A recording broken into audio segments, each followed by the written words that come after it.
Hey, I'm Doug Bucshon from Orange and Blue News, and he's one of our favorite guys in the Illini media, Robert Rosenthal. Robert, how's it going today? It is going. I wish there was something better than a 0-2 football team, but it is going. Great, and thanks for helping us preview this Minnesota game. But before we dive into that, and there's really a lot to dissect with this game. Both teams 0-2, both teams really struggling on the defensive side of the football. But before we dive into that, just tell us a little bit about the Illini board, kind of the evolution of the site, where it's at right now, because I know you're really excited about where you're at and where you're going with the site. Sure. Yeah. So it's kind of been a long journey. So the site itself has been around for 20 years. Illini board was started by John Brumbaugh in 2000 as more or less a message board. That's when all the boards were popping up of Tiger Board and all those kind of sites, and that's what it started as. And then for a long time, uh, 6 years, I think, Illini board was Scout. So the rivals site was Orange and Blue News, and the Scout site was Illini board. That ended in 2006, I believe. John was just kind of tired of doing the recruiting thing and all the stuff that you guys have to deal with and such. With that, he just wanted to kind of go back to being a message board. And so in 2008, he joined with HQ, with the News Gazette, and just became the message boards for them. And basically, Illini board, as it was, kind of went vacant. So HQ went on to do their own thing with message boards, and for a couple of years, there was no Illini board.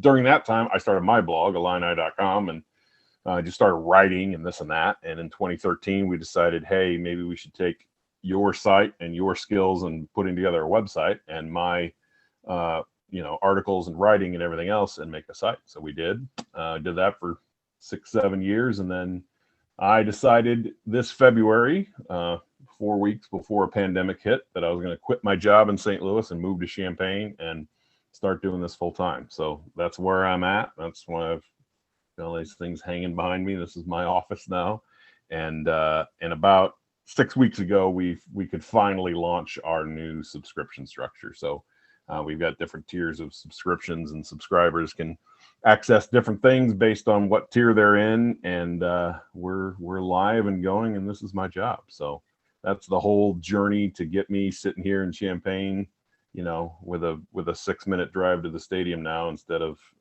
2 hours and 45 minutes. Great. Congratulations on that. So I know it's exciting for you, and just taking the plunge, moving there to Champaign-Urbana and covering the Illini. And we've both been doing it now for, I think, around a decade or so. And I see it at all the events. And, I think everybody who follows you know that you got a unique way of covering the team. Really you're a product of the new media and what fans like to see, kind of covering it like you're sitting in the block high watching the games. I think fans really enjoyed that perspective from you.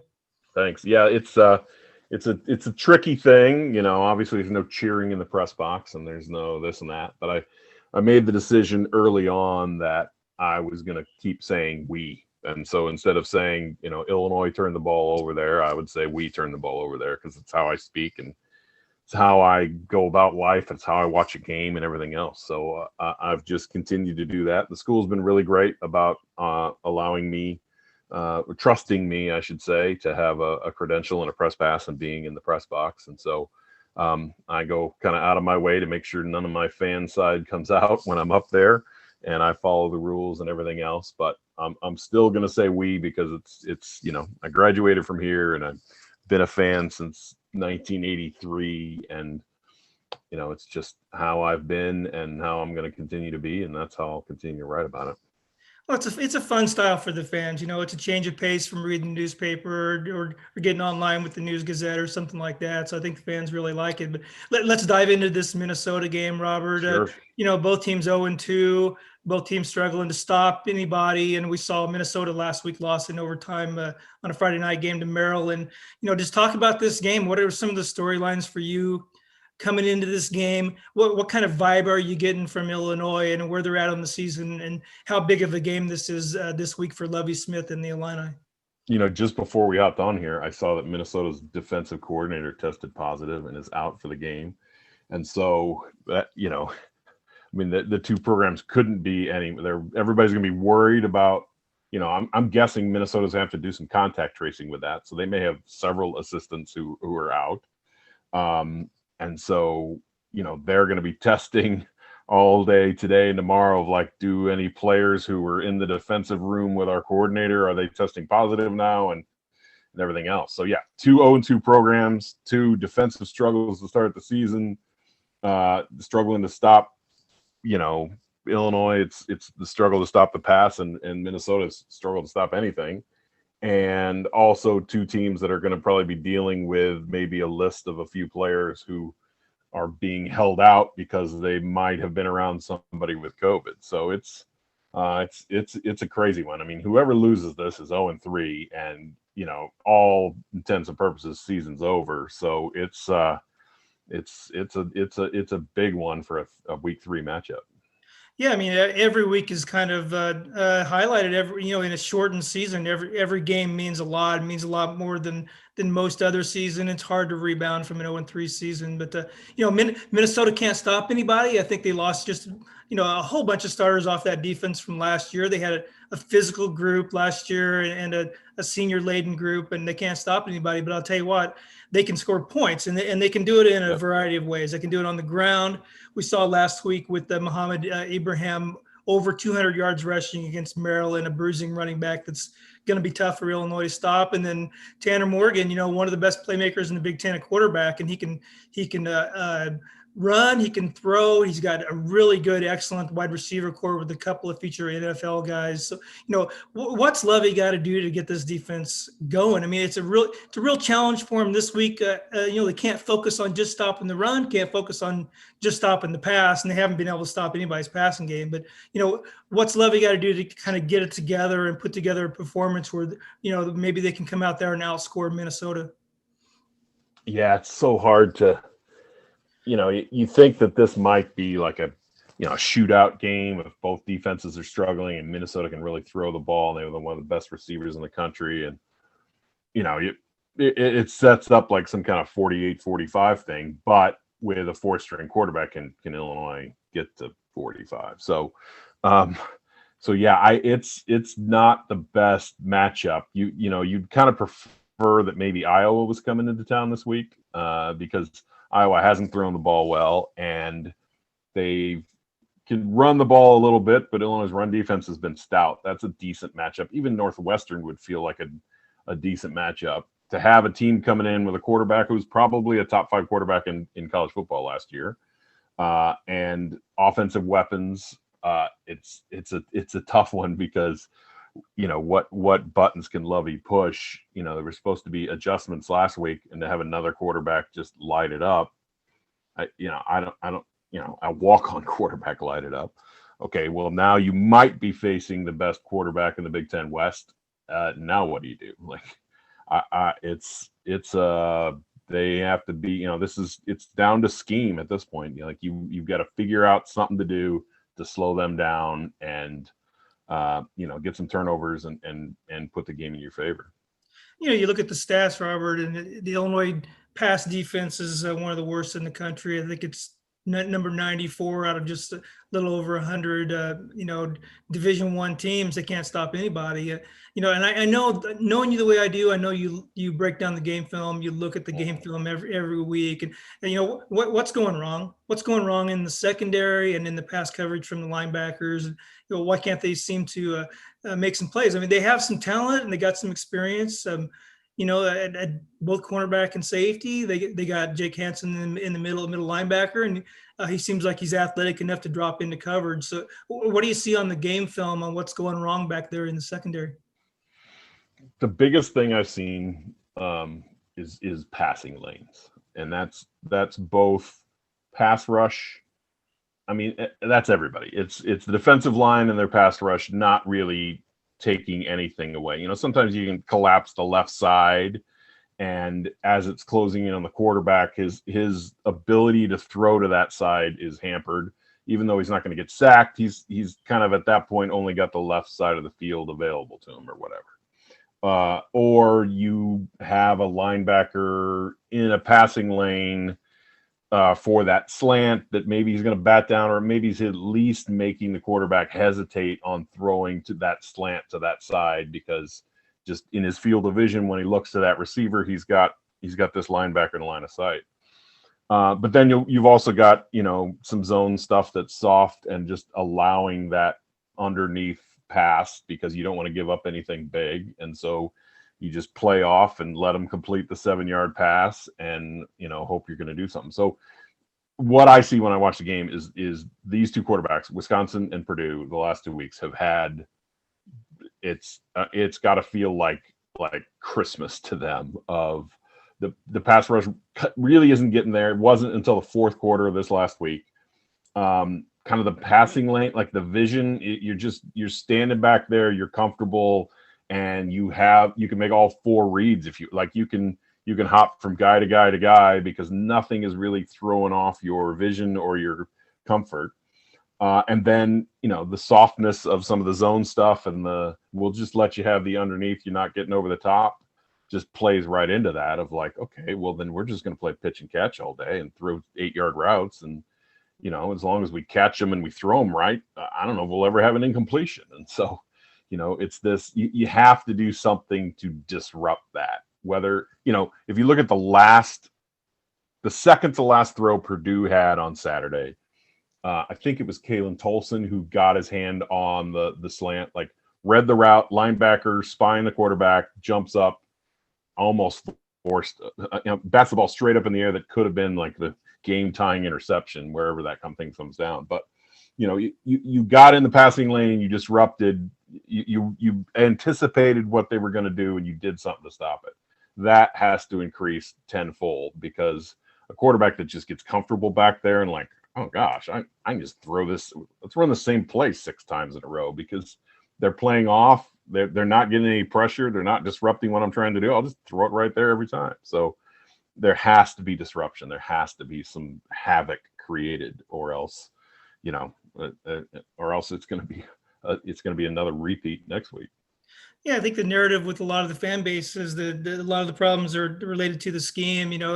Lovey still plays the Tampa 2, and I know they mix in the coverages. They play some cover 3. They play some man coverage, but the big plays, the plays down the seam seem to come against the cover 2. You saw both Wisconsin and Purdue just run a guy, a simple route, run a guy down the seam in the middle of the field between the hashes and have him sit at about 15, 20 yards, and he's wide open every time. And with guys who have some talent like Nate Hobbs at corner and Tony Adams, who can play corner from both safety, they got some speed about them. They got some physicality about them. And you got to think at this point, you got to look at the scheme. You got to look at the play calls on defense and some of the coverages and start to rethink it a little bit. But let's talk more about let's talk about the offense here. The big story, of course, is coronavirus hit Illinois pretty hard. They lost their starting quarterback, Brandon Peters. And they got a 4-stringer in there after Matt Robinson got hurt. And, what'd you see from Karan Taylor last week? I know the 4 turnovers were big. It most likely cost Illinois the game. They played pretty even with Purdue other than the turnovers. But what'd you see from Karan? What do you expect in this week? And what are some of the things you like about him and what he brings to the field?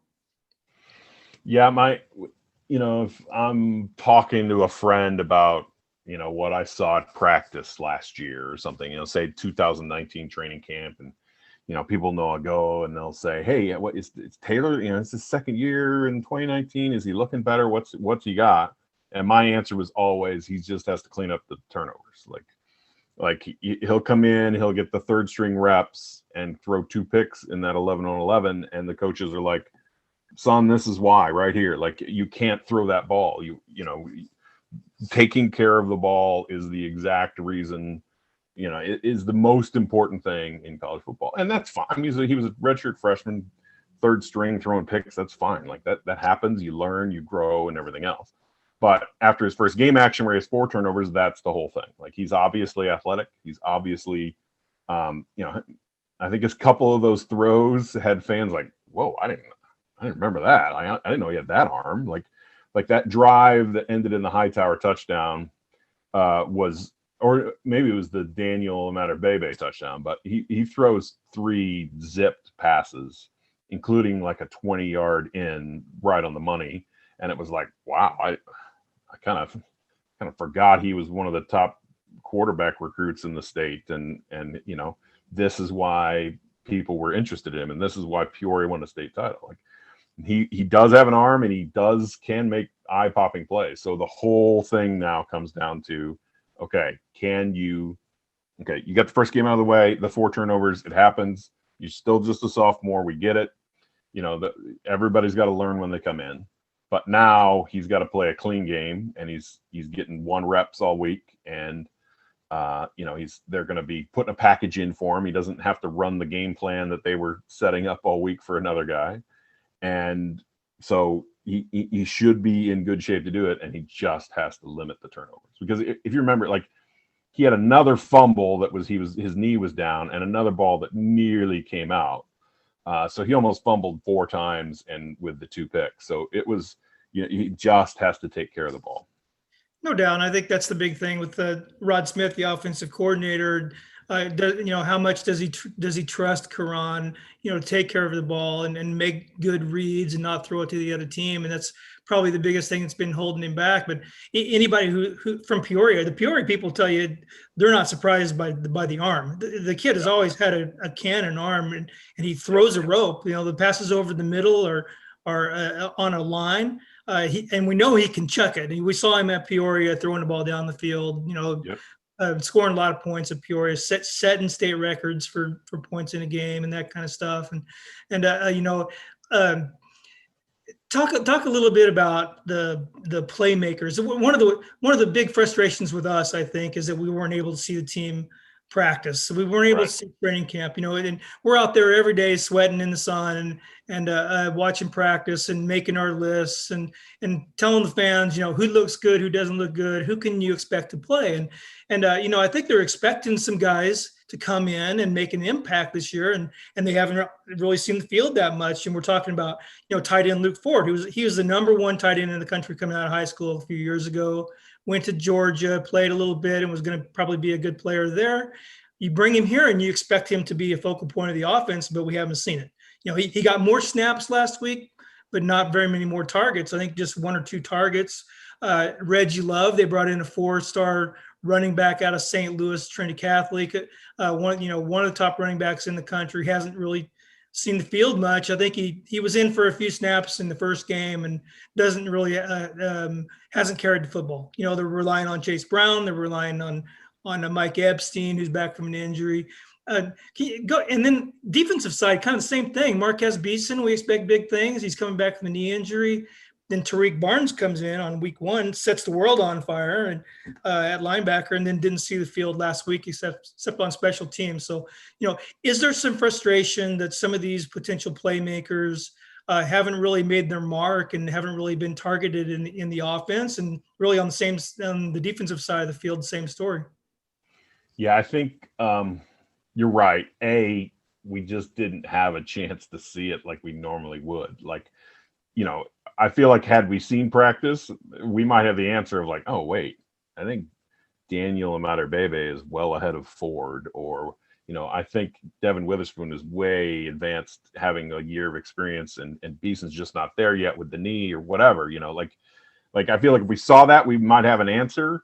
And since we didn't see that, we have this like, wait, where are all the names we're supposed to be hearing? What, even why is Barnes in front of Cooper, and why is, where are the 4 stars that we've heard about and that we've been wanting to see? This is still just play the transfers kind of a team. So, yeah, it's interesting. I don't like, the fans very much focused on that 4th down play against Purdue when they Taylor threw to Epstein. He came up short and ended the game at the 15. That Luke Ford was headed across the middle. The safety, or maybe it was a middle linebacker that had dropped deep, was coming up toward Epstein, which means just a simple flip to Ford over the middle, and he might, at least has the first down and might score. So I think there's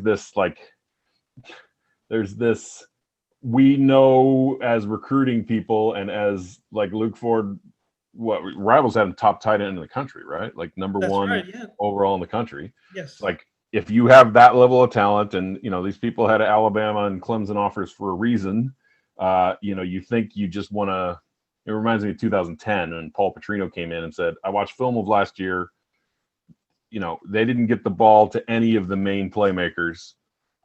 My offense, I'm going to call feed the studs, and I'm just going to get the ball into their hands. And even if it, doesn't make sense in the flow of the game, we know they're the playmakers, and we're going to get them the ball." So this kind of seems to be the opposite of that. They don't even look at it like that, of like who has the best chance to, do something with the ball once they have it. It's more like who's performing the best and is running the plays the best in practice, which is fine. But yes, there's the fan side of everyone has this frustration of like, hey, let's see Beeson return a punt. Let's see Isaiah Williams do something crazy. Let's see Luke Ford get 3 consecutive curls and just see what he does. Let's see the guys we've been hoping to see, and just hasn't been there yet. No, and we asked Rod Smith about that, the offensive coordinator, after week 1.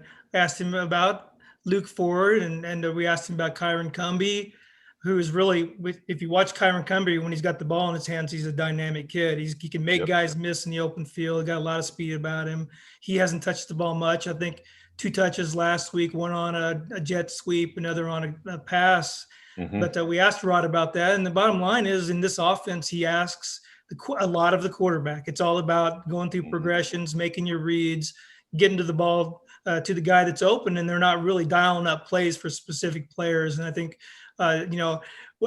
we've been covering team for a decade, and we heard Paul Petrino talk about feed the studs. That was his big line, his philosophy, and I think that's the philosophy of a lot of coaches out there, but not at Illinois apparently.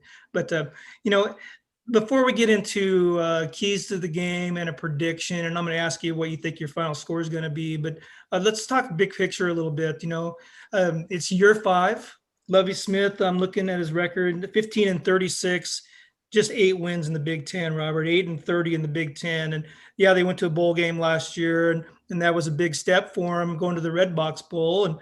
But where is the program at? Is Lovie Smith the guy who's going to get this program back to winning like they did in the early mid 80s? Is he the guy long-term for the program that's going to build a consistent winner?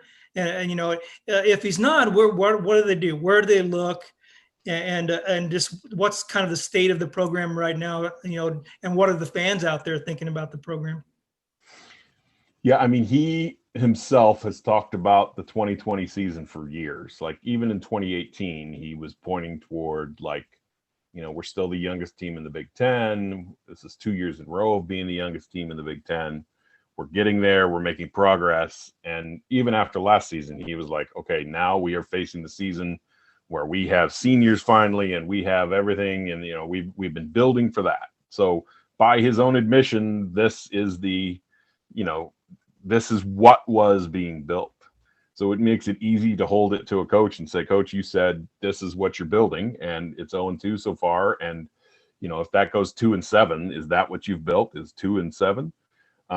And so it's a very fair way to, I've said it all offseason, like this is the simplest and easiest team to evaluate in the 10 years I've been doing this, because everything's there. You have your own players now. Yes, you were hamstrung. Yes, the hole was massive. Yes, the fact that there was a coach fired in August and then an interim coach extended, then he was fired in March, and then you got the job, but you didn't have a first recruiting class. Yes, those are all hamstrings. You were hamstrung as a program for a while, and that's why you had the youngest team in the country in 2017. It's why you had the youngest team in the Big Ten in 2018. There's reasons. But when you get to year 5 and you played all those freshmen and you've been building for this, and now you aren't stuck with someone else's recruiting classes, you have all your own players. Now is the time that you show what you can do. And it's the same it's the same for Purdue. It's the same for Minnesota. Like PJ Fleck and Lovie Smith got their first recruiting classes the same year. Lovie got the job in March, PJ not until the winter of that same year, but they both brought in their first class. It's when PJ Fleck brought in Tanner Morgan. They brought in their first class and signed it in the 2017 class, and they've been building since then. Fleck had a much better starting point. Minnesota had 5 players drafted last year. None of those were flex players. They're all what Jerry Kill left behind. So when you have 5 NFL players, you should have a pretty good season. Lovey was not left with 5 NFL draft picks in one class. He was hamstrung a little bit, but now you're at the point of, okay, Jeff Brom and your rebuild. Okay, Lovey Smith and your rebuild. Okay, PJ Fleck and your rebuild. Where are you at? You got your own players now. What are you building? And we saw it head to head there with Purdue, and Brom wins. And I don't think you can put that on the 4th-string quarterback because he played pretty well. I think you have to say the defense, Lovey's defense wasn't able to stop the Brom offense. And so now you've got another one of those games. Fleck in his 4th year, Lovey in his 5th year, but kind of like a 4th year. And you go head to head and it's there. So I don't know. Like, if they lose both these games to both Purdue and Minnesota, then it's a clear statement of what Brom is doing and what Fleck is doing is ahead of what Lovey's doing. And that's a huge concern for Josh Whitman. Yeah, that's a perspective I haven't really looked at, considering that playing 2 coaches back to back that came in, relatively the same time that Lovey did, and seemed to be a little bit ahead of the curve. And, recruiting, yeah, and we get rivals. That's our bread and butter. We cover recruiting a lot, and at Illinois, recruiting is a puzzle, and I don't think any coach has really figured it out. Except, the last guy to really figure it out was Ron Zook, and that was just for a few classes. He put together a couple great recruiting classes and stacked them on top of each other, and ended up going to the Rose Bowl and having a really good team. And he brought in some 5-star guys, and